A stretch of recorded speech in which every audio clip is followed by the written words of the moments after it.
नमस्कार, मैं एनआर मनोहर। भाजपा आज विश्व की सबसे बड़ी पार्टी होने का दावा करती है और पार्टी के लीडर इसकी वजह मानते हैं पार्टी कार्यकर्ताओं की मेहनत।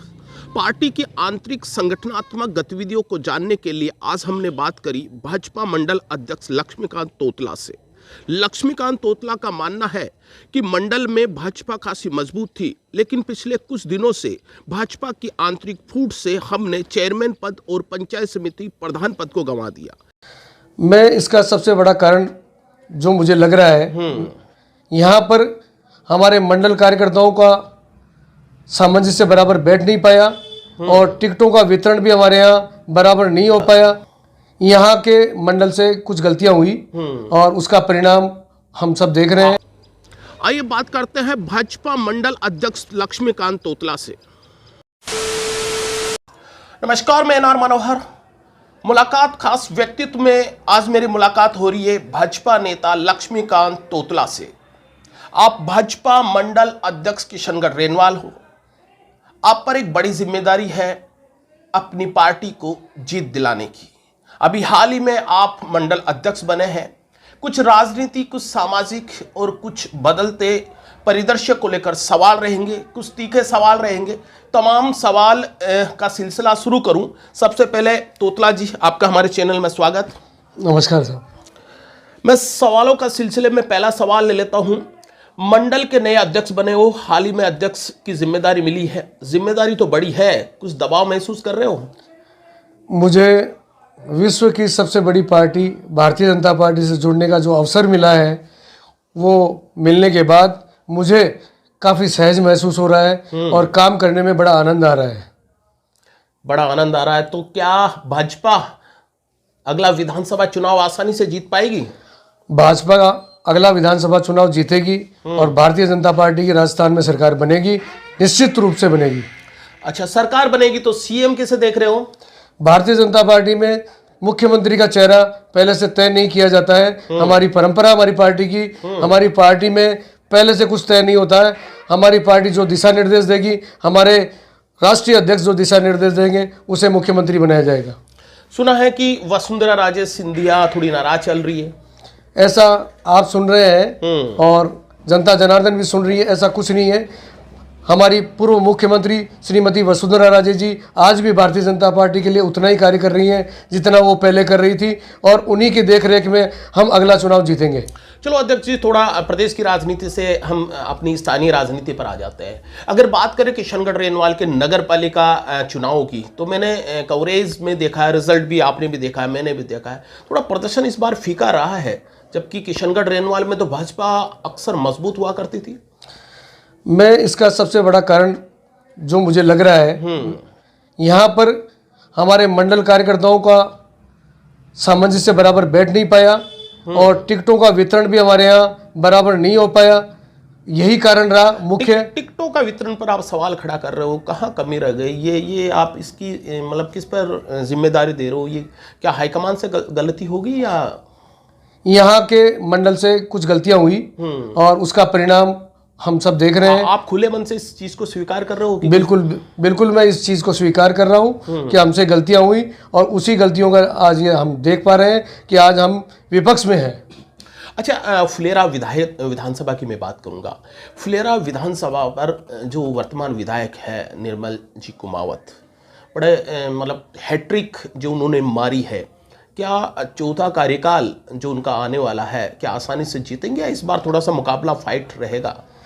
देखिए, ऐसा है, हम हैट्रिक विधायक के साथ हैं और निश्चित रूप से हम चौथी बार जीतेंगे, लेकिन जीत हमारी कुछ परेशानियां रहेगी। हम उतनी मेहनत करेंगे और हमारे सभी कार्यकर्ता जो नाराज थे, कुछ परेशानी महसूस कर रहे हो कि इस बार की जीत में कुछ परेशानी रहेगी? कुछ कार्यकर्ताओं की नाराजगी है और मैं मंडल का अध्यक्ष बनने के बाद में एक एक कार्यकर्ताओं से व्यक्तिगत रूप से मिल रहा हूं और वापस उन्हें भारतीय जनता पार्टी की धारा में लाने की पूरा प्रयास कर रहा हूं। और मुझे जो लग रहा है, जिस तरह से मैं कार्य कर रहा हूं और जिस तरह से लोग मुझे सहयोग कर रहे हैं, निश्चित रूप से हम चौथी बार भारतीय जनता पार्टी को फुलेरा विधानसभा से जिता के लाएंगे। तोतला जी, मैं अब तक की आपसे बातचीत में एक खास चीज देखिए कि आप अपनी बात को बड़ी बेबाकी से रख रहे हो, जो अच्छी है उसको अच्छाई कह रहे हो और जहां कुछ कमी है तो शेयर स्वीकार भी कर रहे हो। एक जिक्र आ रहा था कि नगर पालिका हो चाहे अभी आने वाला विधानसभा, कहीं ना कहीं पार्टी में जो आप खामियां है उस पर आपने इनडायरेक्टली इशारा किया है। क्या ये जो चीज है यहां से लेकर मतलब आपसे लेकर मंडल से लेकर विधायक तक ये चीज आपस में जुड़ी हुई है, क्या ये जानकारी विधायक जी को है? हमारे विधायक साहब पहले भी इतने ही सक्रिय थे और आज भी सक्रिय हैं और एक एक कार्यकर्ताओं से व्यक्तिगत रूप से मिलना, उनके फोन द्वारा वो हमसे जुड़े रहते हैं और हमारी हर बात को सुनते भी हैं। अभी विधायक जी से बहुत संतुष्ट हो आप? बिल्कुल निश्चित रूप से मैं संतुष्ट हूँ। एक बात बताइए, चेयरमैन किशनगढ़ रेनवाल, सुना है कि नगर पालिका में चेयरमैन के खिलाफ थोड़ी नाराजगी है, ये नाराजगी कौन फैला रहा है? देखिए ऐसा है कि नगर पालिका रेनवाल आज तक भारतीय जनता पार्टी का गढ़ रहा है और अभी इस बार ऐसा उल्टा हो गया कि यहाँ कांग्रेस विजयी हुई और कांग्रेस ने अपना चेयरमैन बनाया है और लोगों की जो उम्मीदें थी कि हम चेहरा बदलेंगे तो हमारे गांव का विकास होगा, हम ये करेंगे वो करेंगे, वो विकास धीमा पड़ गया और उस गति से विकास नहीं हो पा रहा है। और यहाँ जो चेयरमैन साहब हैं उनकी कार्य प्रणाली से लोग खुश नहीं है और यही कमी है और इसी कमी का हमारे को विधानसभा चुनाव में निश्चित रूप से फायदा मिलेगा। मतलब चेयरमैन की कामकाजी की शैली सही नहीं है, इसका फायदा आप विधानसभा में देख रहे हो? जी। अच्छा, मैं शैली की बात करूं तो कहते हैं कि बेहद ईमानदार चेयरमैन माने जाते हैं, तो शैली में आपको मोटी क्या खामी नजर आती है अगर मैं आपका व्यक्तिगत मत जानूं तो? देखिए ईमानदार है, निश्चित रूप से ये बात सही है, लेकिन पार्टी का दायित्व जो बनता है उन्हें जो दायित्व दिया गया है वो आज रेनवाल के चेयरमैन है, प्रथम नागरिक है और प्रथम नागरिक होने के नाते वो 35 वार्डों को एक दृष्टि से कार्य करेंगे तो ही सफलता मिलेगी। अभी ऐसा नहीं हो पा रहा है, 35 वार्डों में समान रूप से निरंतर रूप से कार्य नहीं हो पा रहा है। कुछ वार्डों में भेदभाव नजर आ रहा है, बिल्कुल नजर आ रहा है। चलो, एक आपको मंडल के है तो आप संगठन के आदमी हो निश्चित तौर पर है, क्योंकि संगठन की बड़ी जिम्मेदारी है, तो सवाल कुछ संगठन के ज्यादा पूछूंगा मैं आपसे।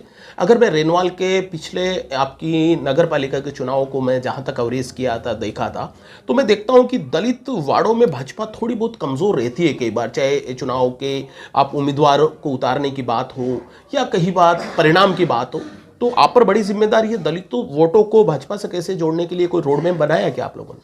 देखिए, दलित समाज पहले भी भारतीय जनता पार्टी के पूरे विश्वास करता था और कुछ कमियां हमारे पिछले कार्यकाल में हो पाई और उन कमियों की वजह से हम दलित समाज से जितना जुड़ पाए थे और जिस तरह से हमने वहाँ कार्य किया, विकास ऐसा ही नहीं है हमने विकास नहीं किया है। हमने रेगर समाज का जो वार्ड है उसमें हमने बस स्टैंड बनाया है, सड़कें बनाई हैं, नालियां बनाई हैं। विकास तो बेहतर हुआ, उसके लिए तो मैं जहां तक मैं आपको खुले मन से, मैं व्यक्तिगत तौर पर एज ए रिपोर्टर होने के नाते भी मैंने जहां कवरेज किया है, पिछले कार्यकाल की कोई कमी नहीं हो सकती। और चाहे पक्ष हो चाहे विपक्ष हो, विपक्ष ने भी सराहना की है, वहां तो नहीं जाएंगे, लेकिन मैं थोड़ा सा आपको कम्युनिटी की देखता हूं कि आपने कोई रोड मैप बनाया क्या कि विकास के अलावा कि इन कम्युनिटी को जोड़ने के लिए भाजपा से? हमने मैं मेरा व्यक्तिगत रूप से बता रहा हूँ, मुझे पार्टी की तरफ से कोई दिशा निर्देश नहीं है, मैं मेरे व्यक्तिगत रूप से उन दलित वार्डों में पूरा कार्य कर रहा हूँ। अभी मैंने हाल ही में दलित समाज से हमारे संतोष जी साकला हैं, उनको यहाँ एससी मोर्चा का अध्यक्ष मनोनीत किया है और उनकी कार्यप्रणाली आप देख रहे होंगे, उनसे पूरा समाज खुश है। और ऐसा हम लोग मतलब ग्राउंड से जुड़े हुए व्यक्ति पर आपने नजर डाली है जी। मतलब ये आपने ये नहीं देखा कि भाई चलो ठीक है कोई उसकी प्रोफाइल क्या है, लेकिन आप सोचते हो कि ग्राउंड में जो काम करे उस मतलब कार्यकर्ता को आपने मौका दिया है जी। चलो, मैं एक और कह रहा हूँ कि मेरा अगर मैं देखता हूँ तो रेनवाल भाजपा को मैं जहाँ तक जानता हूँ समझता हूँ, मैंने जितना भी वर्क किया है, थोड़ा नाराजगी है, कुछ गुटबाजी है। ये नाराजगी गुटबाजी कहीं भाजपा को डुबो नहीं दे? देखिए, गुटबाजी जो परिस्थितियां थी उन परिस्थितियों का परिणाम हमारे सामने आ चुका है और जिन्होंने जितना नुकसान पार्टी को करना था वो कर लिया और उनको जिस आशा के अनुरूप उन्होंने कार्य किया, पार्टी के खिलाफ किया, वो परिणाम हमारे सामने आ गया। अच्छा तोतला जी, मुझे बताओ, चेयरमैन का जो चेहरा घोषित किया आप लोगों ने या फिर लोगों ने जिस तरह से प्रोजेक्ट किया, क्या वो फैसला गलत था? हमने किसी प्रकार से चेयरमैन का चेहरा घोषित नहीं किया। ये लोगों में धारणा सी बन गई। लोगों में धारणा रही, पर हमारी पार्टी में आज तक ऐसी परंपरा नहीं है। हम सबसे पहले वार्ड जीतते हैं, उसके बाद हमारी प्रदेश इकाई तय करती है कि चेयरमैन किसे बनाना है। ये परंपरा हमारी पार्टी में आज तक चलो मैं वापस गुटबाजी पर ही बात कर लेता हूँ। गुटबाजी की एक खामी जो आप लोगों ने भाई कहीं ना कहीं भाजपा जो इतनी पावरफुल थी किशनगढ़ रेनवाल में, अचानक जो कमी हुई थी उस गुटबाजी को आप पर एक जिम्मेदारी बढ़ी है, उसको ठीक कैसे करोगे? पहला सवाल तो ये है। मैं पूरा प्रयास कर रहा हूँ, पूरा ईमानदारी से कार्य कर रहा हूँ। जितने भी जो नाखुश कार्यकर्ता थे उनको पहले मैं इस धारा में ला रहा हूँ। धीरे धीरे उन्हें पार्टी की जिम्मेदारी दे रहा हूँ और पार्टी का जो मंडल का विस्तार करूंगा उसमें उन लोगों को पहले महत्वपूर्ण भूमिका दूंगा। उनकी कार्यशैली से मैं काफी खुश हूँ। जी, एडजस्ट करोगे। अच्छा, नगर पालिका की बात करूं क्योंकि संगठन से ज्यादा सवाल की बात हुई है मेरी। नगर पालिका का चेयरमैन या बोर्ड आपने गंवाया, उसके बाद में जो गांव की सरकार बनती है, पंचायत समिति के प्रधान को बहुत नज़दीकी मुकाबले में आपने गंवा दिया। विधायक, मैंने देख रहा था कि मैं खुद जब कवरेज में देखो विधायक जी खुद गांव में घूम रहे थे। ये अचानक भाजपा बढ़नी चाहिए, लेकिन मैं देख रहा हूँ फुलेरा में कुछ कमजोर हुई है। नहीं, ऐसा कुछ नहीं है। हम अगर वोटों की गणित देखेंगे तो हमारा वोटिंग ग्राफ पहले से बढ़ा है। नहीं, उसका कारण आप गुटबाजी नहीं बता सकते हो क्या? गुटबाजी मेरे ख्याल से उसमें नहीं रही। थोड़ी बहुत हमारे को परेशानियां आई और उसमें कुछ कार्यकर्ताओं की हमारी गलतियां भी रही। नहीं तो हमारा पंचायत समिति का बोर्ड प्रधान बनना तय था, लेकिन वो सब बातें हमने उसमें चर्चा भी की है। और ठीक कर लिया आप लोगों ने। जी। अच्छा, आप मंडल के नए अध्यक्ष बने हो, अपने काम की शुरुआत में एक दिमाग में क्या बना रखा है कि पहला काम तो पहला ही मैं ये करूंगा? कोई ऐसा काम जिसको आप शुरुआत कर चुके हो या करने जा रहे हो? सबसे बड़ा मुझे जो मिला है दायित्व कि रेनवाल भाजपा का गढ़ है और हमेशा रहा है, और उस गढ़ में जो स्थिति बनी उस स्थिति को मेरे को सही करनी है, उसे वापस गढ़ बना के देना है। ये मेरा लक्ष्य है। गढ़ को मरम्मत आपको करना है। जी। अच्छा, एक चेहरा आता है या फुलेरा के में एक डीडी कुमावत का नाम आया करता था, हालांकि इसमें पिछले 3 साल में तो इतना बड़ा सामने नहीं आया है। डीडी कुमावत को भी फुलेरा में कहीं आंकते हो क्या? देखिए, डीडी कुमावत जी की कार्यशैली बहुत अच्छी थी और जब वो जिला अध्यक्ष रहे उन जैसा जिला अध्यक्ष हमें मिला भी नहीं। वो एक एक कार्यकर्ता को नाम से जानते थे और उनकी कार्यशैली बहुत सीधी थी, सरल थी। और मेरे को लगता है कि पार्टी ने या उन्होंने कुछ जल्दीबाजी की। अगर वो जल्दीबाजी नहीं करते तो शायद हमारा परिणाम जो नगर पालिका में हुआ। डीडी कुमावत को बेहद पसंद करते हो आप? नहीं, बहुत अच्छे कार्यकर्ता हैं, पार्टी के वफादार सिपाही हैं। अगर वापस भाजपा में आए या भाजपा में वापस फ्रंट पर कार्यकर्ता या आपके पदाधिकारी बनकर आए तो उनके साथ काम करने में मतलब भारतीय जनता पार्टी अगर उनको मौका देती है और वो भारतीय जनता पार्टी के लिए कार्य करते हैं तो निश्चित रूप से हम उनका साथ देंगे। सुना है मैंने कि विधायक जी के और डीडी कुमावत जी के संबंध उतने अच्छे नहीं है। नहीं, ये गलत है। ये गलत तथ्य है। भारतीय जनता पार्टी में ऐसा कुछ नहीं है। हमारे लिए दीनदयाल जी भी महत्वपूर्ण है, हमारे लिए हमारे विधायक साहब भी महत्वपूर्ण है और हमें ऐसा विधायक मिला है। राजनीति में तो अफवाहें भी चलती रहती है, फिर अपन उस पर बात नहीं करेंगे। चलो थोड़ा सा यूपी चुनाव की तरफ चलता है। यूपी में क्या होने जा रहा है? एक बार फिर भाजपा ही या फिर इस बार फाइट थोड़ी तगड़ी है? थोड़ा सा हमें मेहनत करनी पड़ेगी। हमें जो लग रहा था कि हम यूपी में हमारी सरकार बना पाएंगे और बड़ी आसानी से बना पाएंगे, ये मैं आपको तय करके बता रहा हूँ। ये मेरी गणना है, मेरी सोच है और मेरा थोड़ा सा ये मान लीजिए अनुभव है। मैं निश्चित रूप से आपको बता रहा हूँ कि भारतीय जनता पार्टी की सरकार बनेगी और वहाँ योगी जी पुनः मुख्यमंत्री के पद पर आसीन होंगे।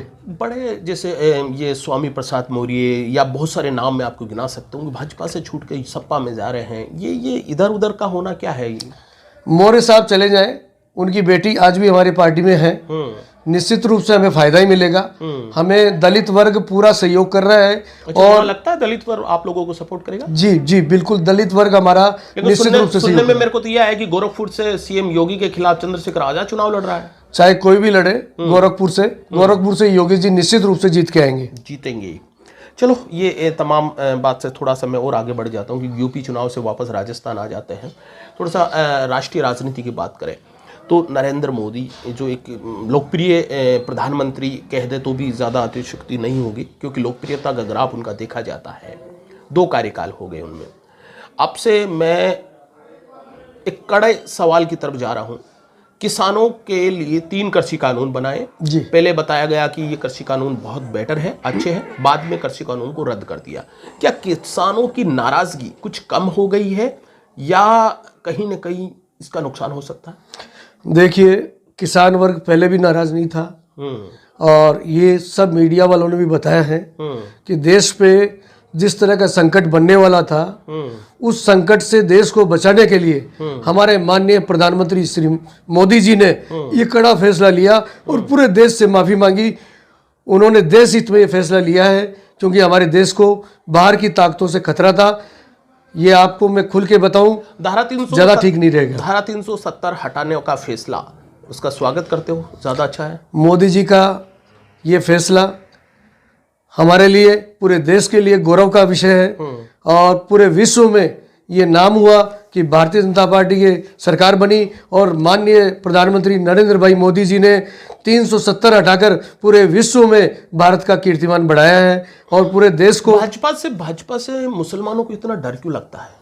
ऐसा कुछ नहीं है। जो हमारी विरोधी पार्टियां हैं वे सब ये सब षड्यंत्र रचती हैं। आप कहते हो कि भाई जो इंडिया में रहना होगा, भारत में रहना होगा या हिंदुस्तान में रहना होगा, जय श्री राम कहना होगा, ये नारा क्या अफवाही है या भाजपा वाले ही देते हैं ये चीज?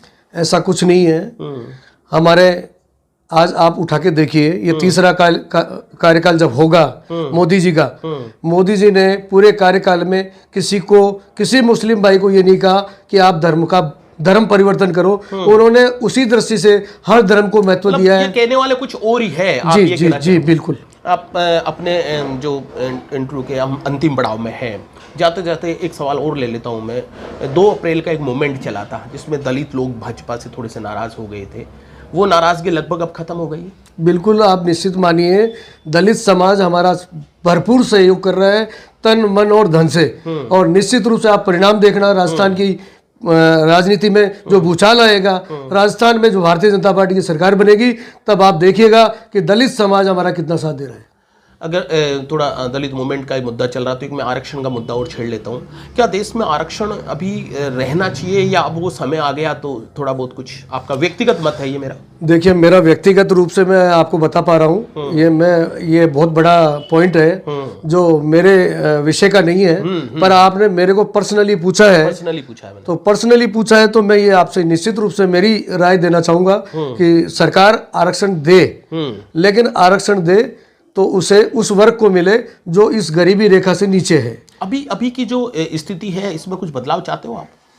निश्चित रूप से मैं यही चाहता हूं कि जो गरीबी रेखा से नीचे है, जिसे इसकी आवश्यकता है, मतलब आप चाहते हो कि आर्थिक जितनी कमजोरी है उनको मिलना चाहिए, कास्टिज्म के आधार पर नहीं, मतलब जाति के आधार पर नहीं, जाति की बजाय अगर आरक्षण दिया जाए उस वर्ग को दिया जाए जिसे वास्तव में लेकिन आवश्यकता है। एक सवाल और खड़ा हो गया, हालांकि मैं इसको एंड करना चाह रहा था, लेकिन अभी आपने एक बात कही थी कि गरीबों को आरक्षण मिलना चाहिए जी। लेकिन जहां कहीं भी घटनाएं घटती है वो सोशल या सामाजिक आधार पर, अगर किसी को घोड़ी से उतारा जाता है तो उसकी जाति के आधार पर उतारा जाता है। किसी मंदिर में अगर प्रवेश रोका जाता है तो गरीब देखकर नहीं, उनकी जाति देखकर रोका जाता है। तो जब जाति के आधार पर उत्पीड़न होता है तो फिर गरीबी से ठीक कैसे होगा? मतलब बीमारी कोई और है, इलाज कोई और है तो देखिए, ये सब बीमारी हर घर, आप एक घर में 10 प्राणी होते हैं और 10 के विचार नहीं मिलते हैं जी। एक गांव होता है, जैसे आज हमारी नगर पालिका है, यहाँ 50,000 की आबादी है जी, और 50,000 की आबादी में हो सकता है 5,000 आदमी ऐसे हो जो इस तरह की सोच रखते हैं। मेरी सोच में हर हिंदू, हर जाति उतनी महान है जितनी उस व्यक्ति की उस धर्म में आस्था है। इसलिए मेरी सोच में यह है कि जिस व्यक्ति का जो धर्म है उसकी उस धर्म में आस्था होनी चाहिए। जो इस तरह से भेदभाव करते हैं ऐसे लोगों को आप क्या कहना चाहोगे? अगर आपको सुने देखे तो क्या कहना चाहोगे जो इस तरह से सामाजिक स्तर पर भेदभाव करते हैं? सही बात यह है, ये समाज की गंदगी तो यही है जो इस तरह की दुर्भावना फैलाते हैं। उनसे नफरत करते हो? बिल्कुल नफरत करता हूँ।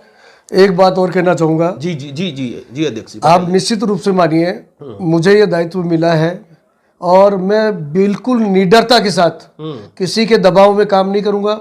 जो मेरी पार्टी के लिए होगा अच्छा वो काम करूंगा, उसमें मेरा कोई निजी फायदा नहीं होगा। मैं मेरे निजी फायदों को दूर रख के काम करता हूं और बिल्कुल निर्भीकता से करता हूं, पूरी ईमानदारी से करता हूं।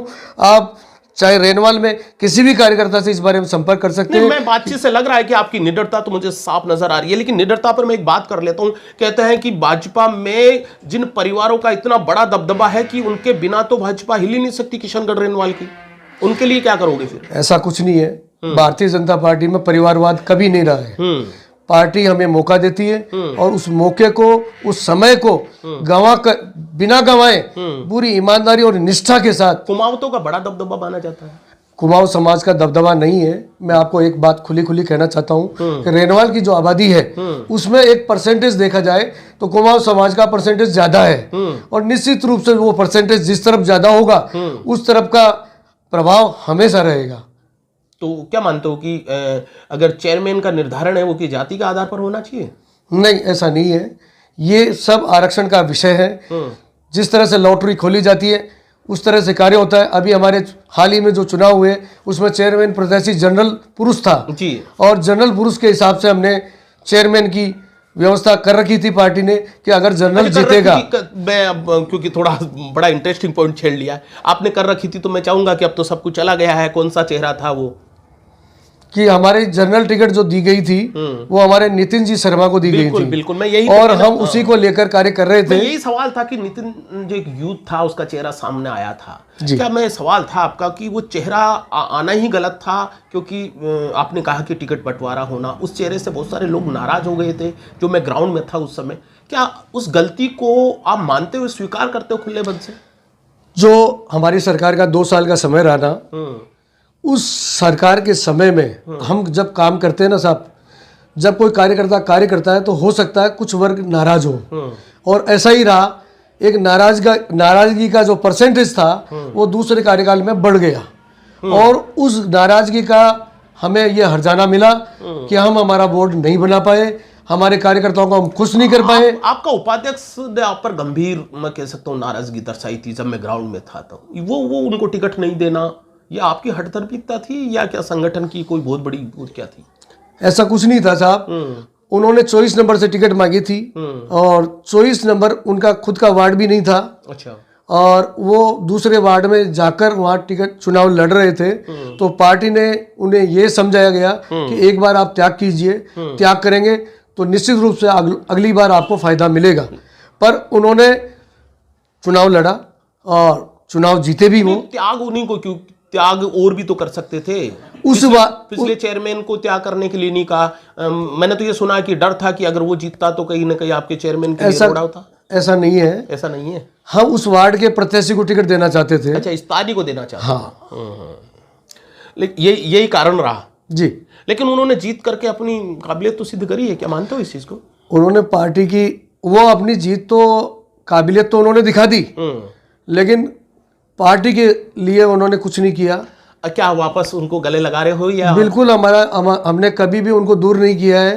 कभी मुलाकात होगी क्या आपसे? हमारी हर पार्टी की मीटिंग में वो आते हैं और उतना ही सहयोग करते हैं जितना वो पहले कर रहे थे। ये उनकी मानता है और निश्चित रूप से उन जैसा योग्य हमें मिला है, उनसे हमें मार्गदर्शन मिल रहा है। और निश्चित रूप से हम भारतीय जनता पार्टी का जो रेनवाल में जिस तरह से लोग कार्यकर्ता नाराज थे, उनकी देखरेख में हम कार्यकर्ताओं को खुश करेंगे और प्रयास करेंगे। और निश्चित रूप से मैं आपको विश्वास दिलाता हूं पत्रकार जी, हम रेनवाल में अगली विधानसभा में भारतीय जनता पार्टी का पुनः परचम लहराएंगे और राजस्थान में मुख्यमंत्री भारतीय जनता पार्टी का बनेगा। ये थे लक्ष्मीकांत तोतला, जो मैं बता रहा था आपको, भाजपा मंडल किशनगढ़ रेनवाल के अध्यक्ष है। चाहे मुद्दे सामाजिक हो, चाहे मुद्दे राजनीतिक हो, सभी मुद्दे का जो प्रश्न का जवाब है बड़ा बेबाक दिया है। अपनी जो कमी थी, जहां गुटबाजी थी, उसको भी स्वीकार किया है, लेकिन एक दृढ़ता से जो बात कही है, सबको ठीक करूंगा। और जो एक दुर्ग था, एक जो किला था, जो अभेद्य कहा जाता था किशनगढ़ रेनवाल, वो किले को पिछली बार भाजपा ने भेद लिया था। वापस उस किले की मरम्मत करनी है और इसी जिम्मेदारी के साथ में आने वाला विधानसभा भी इन्हीं को फतेह कर। बहुत बहुत धन्यवाद तोतला जी, आप हमारे चैनल में आए, बहुत बहुत धन्यवाद। धन्यवाद साहब।